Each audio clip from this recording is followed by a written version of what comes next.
This is Generation Space, the official podcast of Air Force Space Command. Hey, what's going on, everybody? I'm Master Sergeant Dave Salinitri, and welcome to another episode of Generation Space. We're coming to you out of Los Angeles Air Force Base. Yes, there is a base here. A lot of people don't realize that, but there is.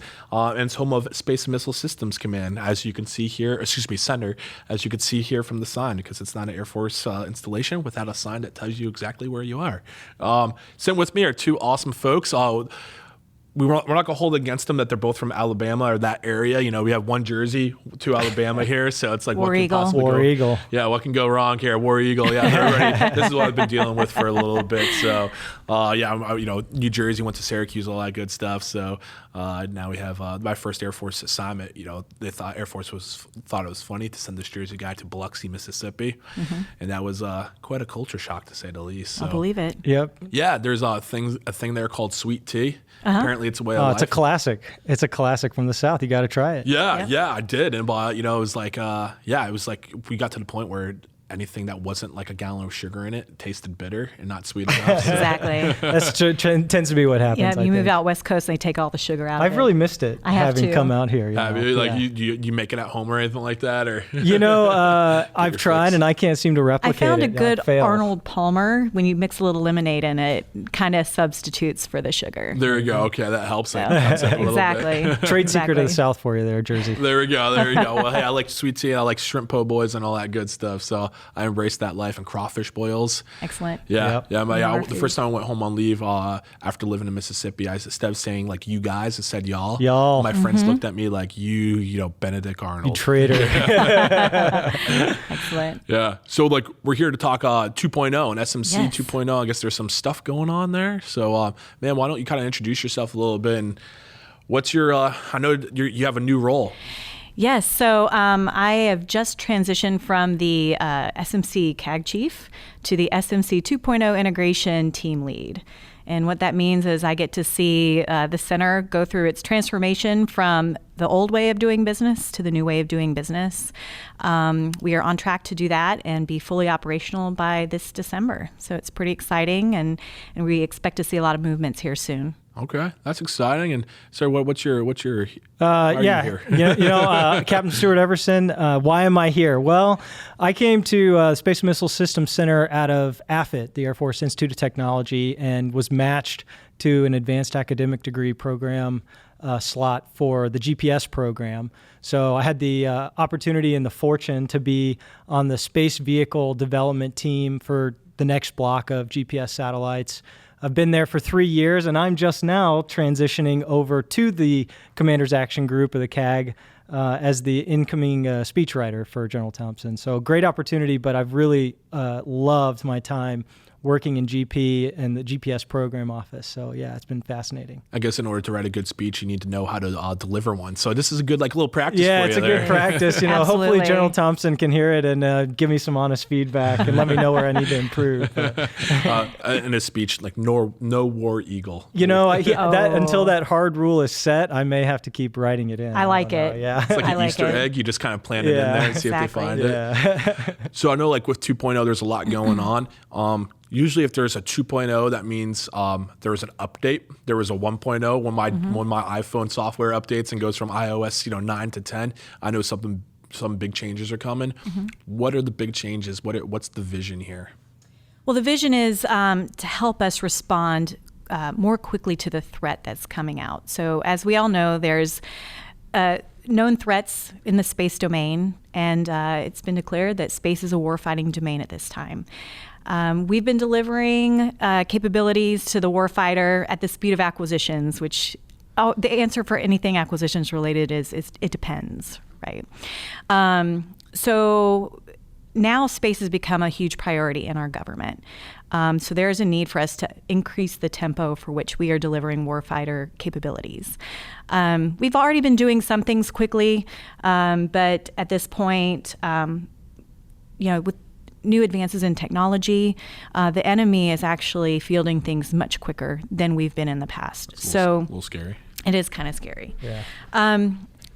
Our center has been primarily focused on following the processes that the acquisition community has required us to do, which is fine. It's a way to prevent certain things from happening and making sure that everything is fair and competitive, which we're still going to be doing. But we have a lot of processes regarding safety and contracting, and we're trying to get at what are some better ways of doing things based on our risk posture.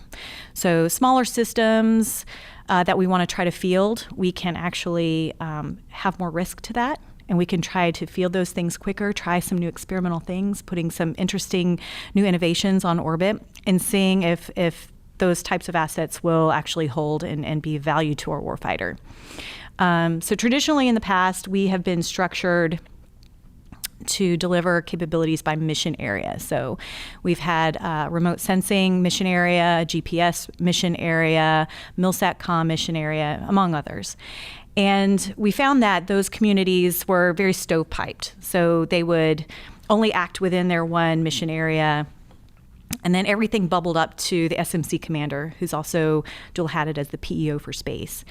And that one person, it's very difficult to make decisions in a timely manner. General Thompson's calendar is just crazy full all the time.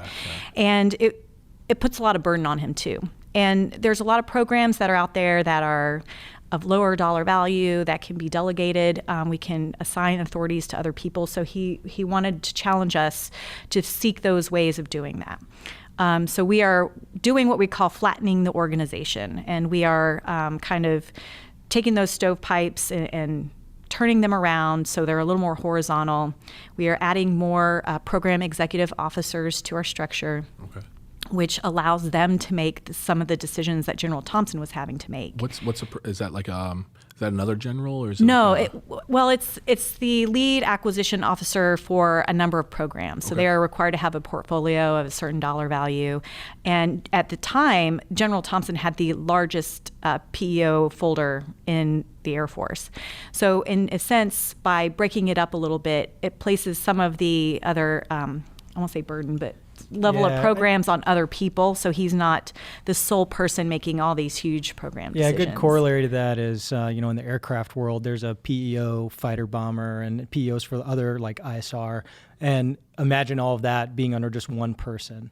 And now we're kind of going away from that one person structure. And I remember when I first got here in 2016, General Greaves was still here, and when the turnover to General Thompson happened, one of the first things he said was, this is not General Thompson, the decision maker, and 4,999 action officers giving me status, right? He wants to take advantage of some of the senior officers on base and some of the more junior officers. But I mean, there are people on this base with 20 plus years of acquisition experience, working with industry and with our, support contractors to deliver capability to the warfighter. And from where he sat, those senior leaders should be empowered to make decisions in their programs and their portfolios. Yeah. They're subject matter experts. General Thompson, I'm sure, or any like general has 1,000 things going on. They need their scope, their aperture is like this. I'm sure when you can actually delegate, you're saying you trust people too, and empowers them, and seldom does empowerment lead you astray. So that's, leadership 101, right? Exactly. That's good. So we definitely are trying to get even folks at the lowest level to take ownership of their programs and their processes and what they're working on. And this new construct, in a sense, does that. And so we've broken out basically all the programs we've been them based on where they are in the acquisition life cycle. So some are in the development phase where they're working on prototypes and innovation. We've got more that are definitely much more production-like. So some systems that have been around longer, that are essentially coming off the assembly line, they're in production. We have another core that we're setting up called the Enterprise Core, and those are the services that everybody uses. So for instance, the Launch Enterprise. Everybody has to use Launch Enterprise to get the satellite on orbit. Kind of a critical part, the ride to get up there. Yeah, the taxi, the FedEx. We're working on... But don't tell them we said that. They already know that. So, it's like, is there a hierarchy within space, almost like, or within here, like almost like, hey, there's fighter pilots and there's heavy pilots. Is there something like that? I haven't seen it too much, but I think... you'd probably find that there is, and it looks different for everybody. The launch guy is probably thinking, launch is the most important. I've had a lot of launch buddies of mine say, launch is the most exciting. That's like the fireworks. And then all the satellite guys are, no, when the satellite turns on and you got a good connection, you know that you spent billions of dollars and it's going to deliver capability. Eureka moment. Yeah, so it just depends on where you sit, I think. Well, you want to have pride in what you do. So that's cool if you can have faith in your system. That's awesome. Yeah. And then we're looking at starting a new kind of cross-mission ground directorate. So any kind of a ground system, so that it's all fused together. We can ensure that the operator is not only just operating the satellite, but they're able to glean the data and make it usable for battle space awareness purposes. So we've got a number of different ground systems that are kind of merging together to work together. Okay. And then we have our logistics arm also within the enterprise core. And then we have a whole host of services across base that help support those. So our contracting shop, our finance shop, our talent management, our personnel shop training. Yeah. Those are in what we call the Atlas core. They hold everything on their shoulders. They're kind of the key linchpins to make sure that this organization is running fluidly. Absolutely.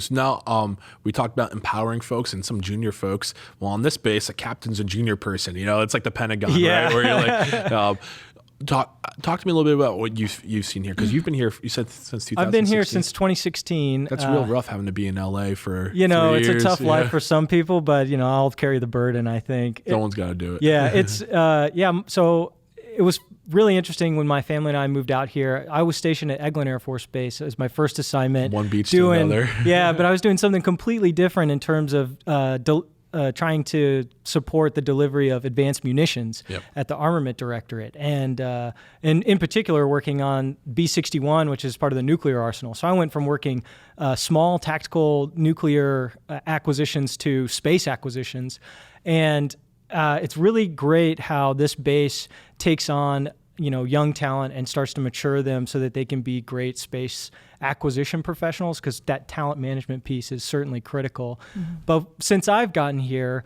I've seen tangible results and tangible changes to the way we do business here at SMC. And in particular, I started on a new program, which was the GPS-3 follow-on program, which was the competition to essentially procure 22 space vehicles, basically ensuring GPS out through 2050, right? That's a pretty big ask for a 26-year-old, 28-year-old. Oh, no. At least at the time. I'm the ripe old age of 32, so I guess I got here at 29. But I've got 2 kids, so that helps me age quicker, I think. I don't know. But when I got here and we were starting this new program, this new adventure in acquisitions kind of, it was, okay, we've got to go all the way up to the Office of the Secretary of Defense, get approval. Well, that sounds simple, but there are layers and layers of pre-approval that you have to get. Yeah, the meeting before the meeting. Before the meeting. And in the course of us trying to get this new program started, by the way, one of the largest acquisitions in the history of the Air Force, not just here at SMC, we were fortunate enough that OSD and the Air Force were able to work out, hey, we should probably delegate this program away from OSD back to the Air Force. And that literally changed the game for us. We were able to award this $6 billion contract in half the time it usually takes. Really? And we did it so fast that we essentially caught almost everybody off guard. Our industry partners, our aerospace and support contractors, but it's just a testament to the changes that are being made here at SMC. So these changes, they've already been implemented even before the official 2.0. Yeah, absolutely. You're kind of following what's working, and you're seeing what's working, and you're kind of, is that what's going on? I think so. When I came into GPS, we already had a lot of initiatives that were looking at streamlining and empowering people, and I had the opportunity to work for, at the time, Colonel Whitney, now General Whitney, who was certainly about developing the next generation of acquisition professionals. And he empowered his material leaders, the program office leaders, to let us, the captains, make relatively large decisions. And it wasn't a second guess show. It wasn't bring me the status and I'll make the decision. It was, no, you are the space vehicle lead. So you're going to sit there across from your industry counterpart and you're going to tell me why it's okay that we can fuel this satellite and then launch it, right? So it's a lot of responsibility. We're really fortunate that we have leadership support all the way at the top, and I think that mentality carries through the center. And it is certainly a shift in the way we're going to approach acquisitions going forward as 2.0 finalizes. So with 2.0 finalizing and coming online and all that good stuff, what are you most excited about? What should we be seeing? Most excited about? That's a good question. So coming up, well, I would say that in the Advanced Development Directorate, which is now part of the Development Corps, they're running a program called, or an acquisition contract called SPEC-OT, Space Enterprise Consortium. And it's really reaching non-traditional vendors at this point. So people who are organizations, contractors that have not typically wanted to work for the government or work in space with us. We're trying to reach out to those smaller vendors, get them interested in working on government contracts. And so the SPEC-OT is really working to increase the membership of that. There's up to 300 members now. I can't remember. It's like $242 million of funds so far. So we're really looking at innovating the way we do contracting, the way we bring in new business and new ideas and new innovations, and that's one of the vehicles for which we're doing it. Another thing that's really exciting coming up is the portfolio architect team. They're kind of our main integrators across the center. They are sponsoring Pitch Day, Space Pitch Day for Dr. Roper. So Dr. Roper did a pitch day in New York last fall. It was very successful. He offered up a number of $1 million for contractors to come in, and he swiped a GPC card and said, here you go, we're giving you this contract. It's literally start to deliver this. And bring me the good idea fairy, and if it's good enough, exactly. I'll swipe my credit card. So we're going to do this same thing for space programs. We're still working out the dates and location, but we'll be announcing that here really soon. And we've got a great team. Lieutenant Colonel Rock McMillan from the portfolio architect team is doing a great job advocating across various contractors, saying, hey, this event's coming up. Please bring your good ideas to the table.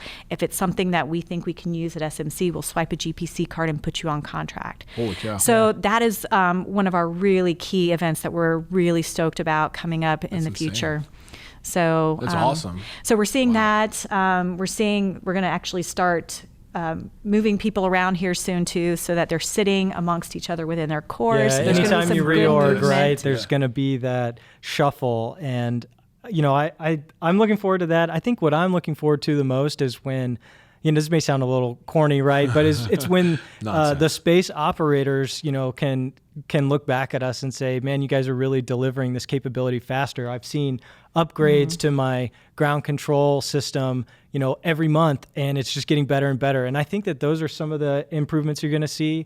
I think that there's a lot of initiatives trying to align the way we, even just procure satellite systems and find a way to drive commonality so that you can, if you have an issue inside your production build, you can just swap that component out from another production line and be confident that it's going to meet your mission requirements. That's a large part of what's going to make space go faster. So I think as we can drive towards more of those common solutions, we'll be able to deliver capability faster. And I think once the warfighter starts to see it, I think that they're going to be just as excited as we are to start, implementing that technology. When they don't have to wait, so long to get what they need, and it sounds like you're thinking about things they need before they even maybe realize they need it. Yeah. Shortening that feedback loop is certainly key, and I think that we're seeing some of that already with some of the enterprise common ground solutions that we're pursuing. Yeah, and it's great too, because I think things like Space Pitch Day and SPEC-OT,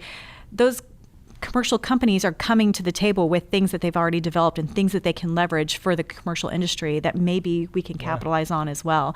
So things that we didn't even know we could create that were out there, we can now deliver to the warfighter. That sounds exciting. I'm really interested to see how this will go too. I know your space specific one that you were talking about just a moment ago. I feel like that's the way of the future right there. That's a new way of doing business. Yeah, Absolutely. you guys should come to the pitch day and interview some of the industry guys and see what they think about, how the Air Force is changing the way they do business. Don't threaten me with a good time. Sold. So you said it was Maui? Just wish. Northern California, so still pretty close to the coast. Sold. I can do that. There we go. I mean, anytime I have to leave Colorado Springs, I'm a little upset, but that's one place I'd be okay with. Yeah. So we're kind of starting to wind down a little bit. But beforehand, I want to know, is there anything we haven't talked about that maybe you want to mention, or something we have talked about that maybe you just want to foot stomp a little bit? Well, we didn't really talk too much about portfolio architect. I think that's really a key linchpin to ensuring the success of SMC 2.0. Okay. They're the visionaries of where we're going in the future, and they work hand in hand with the folks at Headquarters Air Force Space Command to ensure that we are in total lockstep and alignment with what the operator needs and what they're wanting to see in the future. So they're helping define our architectures, seeing how we can leverage capabilities from a GPS satellite onto a SBIR satellite, things of that nature. And then, reinventing our platforms, how we're doing business. So I think that's the real key new piece to SMC 2.0 that's really going to be what we keep our eye on in the future.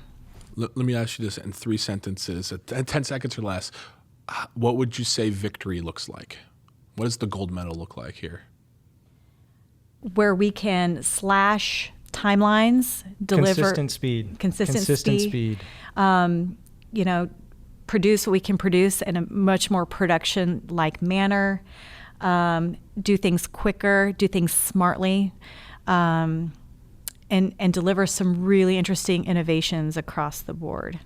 Yeah, I think to your original question on something to highlight, I think it's an important note that just because there's some change in the way we're structured, that doesn't mean that we've lost sight of the systems that we're currently delivering. And I think it's worth a foot stomp that GPS is still going to be delivered at the end of the day, right? And just because we're changing the way we deliver it faster and with more capability doesn't mean that the programs that already have a lot of momentum that are absolutely critical to meeting capability needs today and also meeting needs for the public, right? For the world, those programs are still going to deliver and not lose momentum throughout the change. So nothing we should be worrying about. Yeah, you can still plug in how to get to the pitch day in your GPS. You'll find Okay, it. I can still call up Lyft and all that stuff. Yeah, Right. you can still use Uber and use the ATM. And the gram. Got it. All right, good. Good.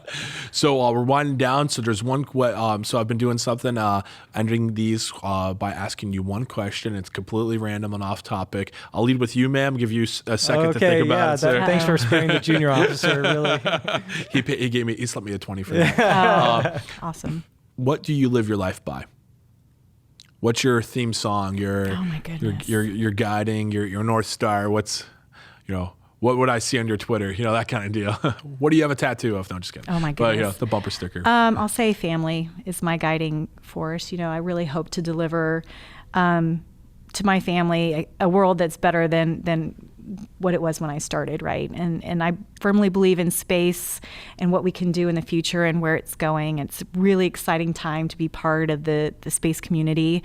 But in the end, we all do it for our families, right? Because we want to protect them and make sure that they're going to be safe. And so I would say that's what guides me the most. That's good. That's a good answer. I'll follow with, there's a really great song called I Was Born for This. And I think that's part of kind of the mantra that I approach my life by. Is I feel like I was born to be a part of this awesome Air Force team and provide, my small part to protect our way of life and deliver capabilities and be a part of the warfighting community. AFSpace and SMC are really closely related, obviously. And I feel like every time I step foot on the base or, get caught by retreat or get the opportunity to salute the flag at the end of the day, I feel like I was born for this. And I think it's really a core part of how I approach the day. When you like what you do, when you feel like you're in the right place, life's good. Life's good. Absolutely. That's awesome. I'm going to actually follow up with one more question, Oh, ma'am. no. I'm going to put you on the spot here. So our audio engineer really would want me to bring this up. We hear you are an avid guitar player. I won't say avid. I've been playing maybe 2 years. This is why you keep your hobbies secret. They're about to make you play guitar. I don't know. Just one day you just decided to learn 2 years ago, something like that, and boom, you picked bucket it up. list. You know, you have that midlife crisis and you decide, okay, I need to do something. So I would just say you can teach an old dog new tricks. I really enjoy playing. It's been kind of my lifeline since I've gotten here. Great stress reliever. And when I'm sitting around at home watching TV and I feel like I'm wasting my life watching Game of Thrones. That is no waste. That's not a waste. Yeah. Then I pick up my guitar and I play some songs and learn something new, and it just is really fulfilling. So. Cool. Well, thank you all for your time. I hope this you. wasn't too bad, and thanks for taking a couple minutes to speak with us. Hey, anytime. you. See you at pitch day. All right. Yep. Well, hey, that's another episode of Generation Space coming to you out of SMC here in lovely Los Angeles. Thanks for tuning in, and we look forward to having you on the show for next time. Take care. Generation Space is a production of Air Force Space Command Public Affairs. The Generation Space theme is by First Lieutenant Tyler Whiting, and Jacob Mosolf is our audio engineer. Don't forget to like, subscribe, leave a comment, and share our podcast. Not bad, right? Drop the mic. Boom, get out of here.